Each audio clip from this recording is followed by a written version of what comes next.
Hey yo, what's up everyone? Oh my god. Hey yo guys. So I just want to say I just want to show something. Astaghfirullahaladzim, yang ayah keluar daripada sini. Apa hal? Mesti ada kunci kali. I just want to say something and I mean show something. Just this one. Oh, jap. Look at that. I tahu dia longkang je, tapi longkang ni memberi satu memori terindah. Which is dulu masa I kecil, I ambil berudu dekat sini. Ambil kan. Lepas tu I selalu duduk dekat sini. Lepas tu kita orang selalu main dekat sini.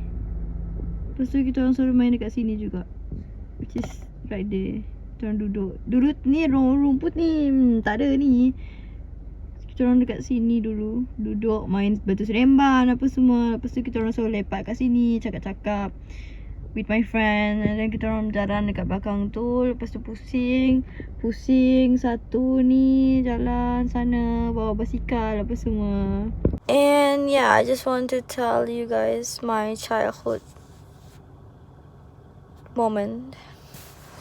It was so memorable.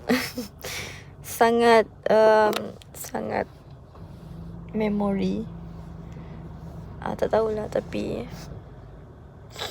masa tu 10 tahun yang lepas. Yeah.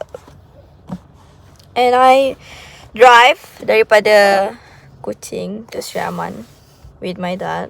Tapi I drive. Malam ni I tak nak drive. Oh.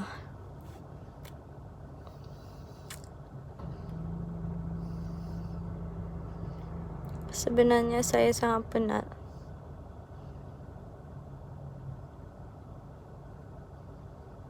Nak maghrib dah. Dah 6.50. Saya rasa 3 minit lagi maghrib. Ataupun 2 minit lagi maghrib. So let me bring you guys. Saya akan bawa awak semua ke dalam dan tengok. Dan kita tengok dekat dalam. Saya kena stop engine. Ada sakit kepala. Ya Allah. This is how it's look like. Ush, sudah lampu dah. Oh my god. Tak ada lampu ke? Oh ada.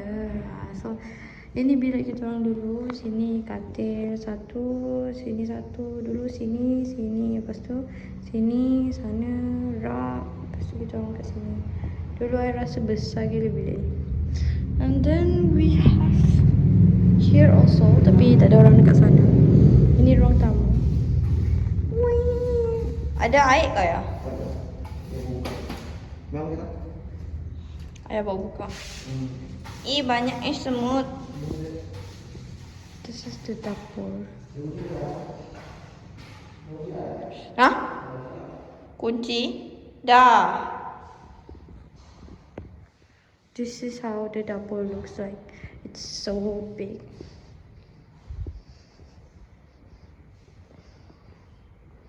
That one is a bit scary.